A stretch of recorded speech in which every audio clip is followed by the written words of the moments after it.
Y como lo veíamos, pues inicia una nueva era en las fuerzas militares y de la policía con una nueva cúpula a la que el presidente Gustavo Petro pues ha hecho dos llamados recientes. Ya lo veíamos, la protección de los líderes sociales y velar por neutralizar al máximo la comisión de masacres. Por eso a esta hora nos enlazamos con Ariel Ávila, senador y una voz que ha investigado de lleno el conflicto armado en nuestro país. Ariel, bienvenido. Hola Marta, buenas tardes y muy amable por su invitación. Muchísimas gracias. Gracias por estar aquí con nosotros, senador. Pues los anuncios hacen parte de lo que el presidente llama política de seguridad humana. Lo ha dicho, contar los vivos y no los muertos.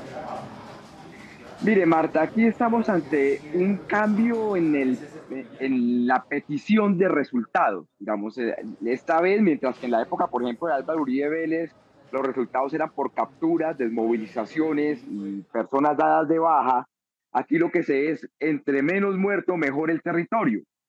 Y por eso estos dos trinos han causado tanta polémica, pero no es la primera vez que se actúa bajo resultados. En general, todas las fuerzas militares y toda la fuerza pública actúa bajo resultados. En Bogotá, en Medellín, en Cali, la policía, para que reciba recursos de las alcaldías, tiene que entregar resultados. Entonces, no, digamos, ahí no hay nada raro. ¿Cuál es el hecho fundamental acá, en este caso, por ejemplo, de los mandos militares? Que efectivamente hay que saber qué significa que eso afectará sus hojas de vida. Eso es una anotación, es un memorando, ¿qué será? Porque pues si ellos no son responsables, pues no pueden tener procesos judiciales ni nada por el estilo. Entonces eso es lo que como falta por detallar. Y frente al tema de líderes y lideresas sociales, en Colombia matan un líder o una lideresa social cada 4 días. Y hace 2 semanas, organizaciones sociales y Naciones Unidas entregaron un plan al gobierno, ahora de Gustavo Petro, de 29 acciones o medidas para mitigar eso. Y en eso pues actúan no solo militares o policías, sino también alcaldes y gobernadores, y son 65 municipios donde se van a implementar esas 29 medidas. Senador, estamos escuchando a nuestro compañero Carlos Reyes con esas voces disonantes o esas voces donde no cae bien este llamado del presidente Gustavo Petro y dicen que se podría generar desconfianza al interior de las Fuerzas Armadas, militares, con el gobierno del presidente. Vuelvo y repito, Marta, todas las fuerzas militares y la policía actúan bajo resultados en todo el país y no solo desde ahora, desde hace muchos años. Las voces disonantes han sido de dos tipos.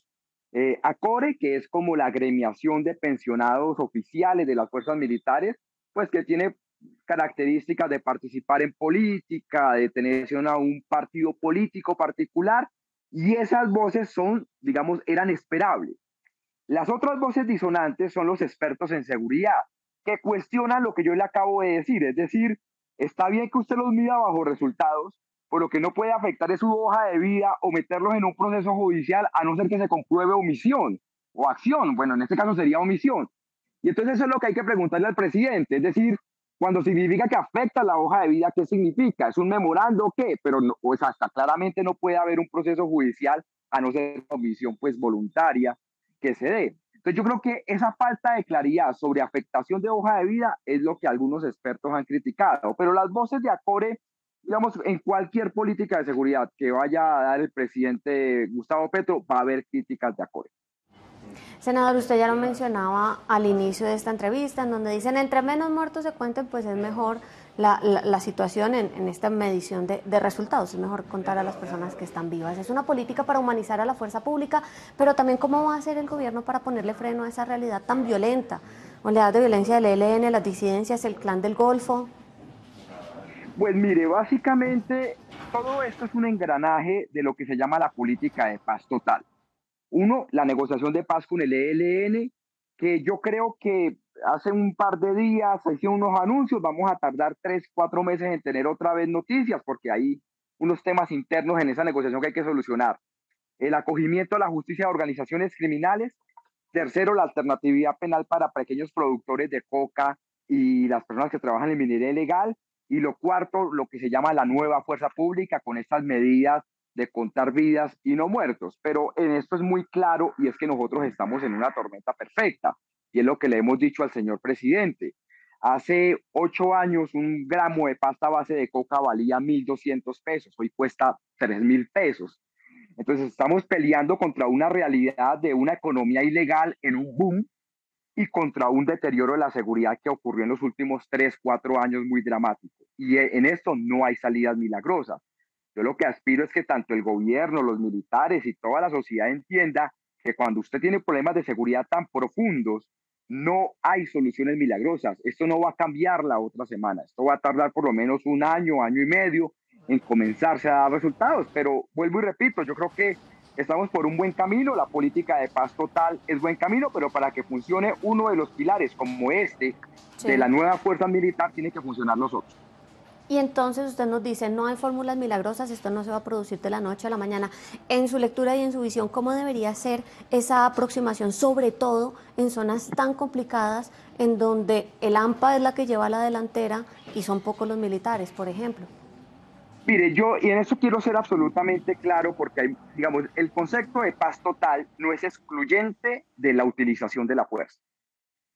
Y aquí va a haber una política de paz hacia el ELN y decirles a ellos que esta oportunidad, que el tiempo ya está corriendo en contra, que esto no puede durar 7, 6, 5 años, eso tiene que hacerse este gobierno. En temas de acogimiento a la justicia, que se resuelva el problema legal del acogimiento colectivo y no individual que ya existe en el Código Penal, pero tiene que haber también una nueva política de seguridad. Y esa nueva política de seguridad tiene que cuidar vidas, contar vidas y no muertos, pero eso no significa rechazar la represión. Y para eso tenemos que trabajar en la nueva política criminal. En los últimos años se ha utilizado lo que se denomina el plan burbuja o objetivos de alto valor, que pegan a un jefe aquí, allí, y eso da aplausos y votos, pero eso no soluciona el crimen. Entonces tenemos que concentrarnos en desvertebrar las organizaciones criminales que no quieren someterse a la justicia, y sobre todo en limitar las economías ilegales. Y eso requiere una política criminal nueva. Entonces son muchas cosas. Por eso le digo, hay que tener como precaución en comenzar a exigir resultados desde ya. Son muchas cosas, pero yo aspiro a que esto comience en buen ritmo muy pronto. ¿Y qué puntadas nos podría dar entonces, por ejemplo, de esa nueva política criminal? Esa nueva política criminal tendría que tener como 5 pedazos muy grandes. Sí, Una reestructuración de todo el sistema de, digamos, todo el sistema penitenciario y carcelario de Colombia. Esto sí. hay que reformar el IMPEC, esto, etcétera, y ahí tenemos que actuar. La segunda es una política criminal, que no se trata de subir penas, pero sí de castigar más fuerte la reincidencia. Es decir, no caer en el populismo punitivo, pero si una persona comete 3 o 4 veces el delito, pues ya tiene que tener muchos más años más de cárcel. Lo tercero, y que esto es fundamental, un proceso de inversión en lo territorial que vaya más allá de la presencia de fuerzas militares. Lo cuarto, lo que nosotros hemos llamado un nuevo modelo de justicia restaurativa en el sistema de responsabilidad penal adolescente. Y lo quinto, inteligencia, mucha inteligencia para desvertebrar las organizaciones criminales. Esos son como los pilares que debe tener la nueva política criminal, sumado a lo que viene con el tema de política de paz. Y yo creo que si logramos tener esto vamos a ver resultados muy rápidamente y verán que las elecciones locales del próximo año, que elecciones locales que se respeten en Colombia son muy violentas, tendrán un menor índice de violencia. Los líderes, varias voces de líderes sociales han recibido con buenos ojos esta petición del presidente Gustavo Petro. Sin embargo, pues ellos todavía trabajan en zonas muy calientes, si me permite la expresión. ¿Cómo se va a proteger entonces a esos líderes sociales mientras se bajan esos niveles de violencia? Las Naciones Unidas y las organizaciones sociales entregaron 29 medidas Sí. para 65 municipios de los 1.122 que tiene Colombia para proteger líderes y lideresas sociales. Hay medidas, por ejemplo, que van desde crear un puesto de mando unificado en esos municipios hasta modelos de protección colectiva. Esas 29 medidas es un gran paso, no tenemos garantizado que vayan a funcionar, yo creo que es un gran paso, vamos a implementarla, pero en esos 65 municipios tenemos que hacer la mayoría de esfuerzo, porque realmente los líderes y lideresas sociales en esas zonas como el Bajo Cauca antioqueño o el Pacífico nariñense, pues están en una situación dramática. Entonces yo espero que las 29 medidas las comencemos a implementar desde el próximo mes. De hecho, la Comisión de Paz, donde yo soy vicepresidente del Senado de la República, acompañará esa instalación de esas 29 medidas y esperemos que den los resultados. Pero nada garantiza que sea exitoso. Yo creo que va a ser exitoso porque realmente es un muy buen plan, pero solo el tiempo nos dirá si acertamos o no. Senador, otro de los temas que también sigue generando polémica es el tema de los ascensos, en donde persiste las voces a favor, en contra, esos ajustes de los que usted nos hablaba, sobre todo el efecto que tendrá en las hojas de vida, la comisión de masacres o la responsabilidad de mando, ¿eso se tratará en esa reforma al sistema de ascensos? El ministro de Defensa ha dicho que va a reformar el sistema de ascensos, bajo la premisa que donde exista la duda de violación a derechos humanos, pues no se podrá dar ascenso a los militares que lo están buscando. Ahora, hay que tener en cuenta dos cosas, y aquí muy rápidamente. Una cosa es cuando un militar en tierra, en un marco de un conflicto armado, hay indicios de violación a derechos humanos, y otra es que a un militar le lleguen investigaciones porque hay un anónimo, pero no hay información certera por un caso de corrupción, puede ser. Entonces habrá que diseñar muy bien esa política de ascensos para que esto no termine siendo una cacería de brujas. Pero también es cierto que como está actualmente, pues no podemos seguir porque terminamos ascendiendo gente hasta que está en medio de investigaciones de falsos positivos. Eso tampoco puede pasar. Entonces hay que decirle al gobierno tener mucho cuidado con la cacería de brujas, pero también decirle a los mandos militares, pues como vamos, vamos mal. Entonces, sí, esa reforma al modelo de ascensos seguramente es a lo que se refiere el presidente Gustavo Petro y no necesariamente acciones judiciales, y es que esos memorandos, esas anotaciones en las hojas de vida de los militares, pues le van a restar puntos a la hora de permitir o no permitir los ascensos. Pero vuelvo y repito, será el presidente que fue el que trinó qué significa afectar la hoja de vida en caso de comisión de masacres o asesinatos de líderes o lideresas sociales. Senador, usted también, segundos atrás, nos hablaba de los diálogos y los acercamientos para reactivar los diálogos de paz con la guerrilla del ELN. Nos ha mencionado un plazo de unos 3, 4 meses para saber cómo va a avanzar la cosa, pero y sobre todo es muy pronto para saberlo, pero ¿ve viable que los delegados del gobierno en esta fase podrían ser los futuros negociadores si el diálogo se concreta o podría engrosarse más esa delegación? Yo creo que el presidente Petro ya tiene listo el equipo negociador y creo que los delegados del gobierno que fueron esta vez van a ser parte de ese equipo negociador. Sin lugar a dudas, Danilo va a estar ahí, sin lugar a dudas el senador Cepeda estará ahí. Tal vez el canciller no va a estar porque pues tiene trabajos de canciller, pero va a estar muy pendiente. Entonces yo sí creo que ellos van a hacer y tendrá que haber otras 5 o 6 personas. El tema no es ahí en el equipo del gobierno, el tema es el equipo negociador del ELN, porque el equipo negociador del ELN en La Habana, si bien ha estudiado, ha avanzado mucho en esta negociación de paz, lo cierto es que no tiene renovado su mandato.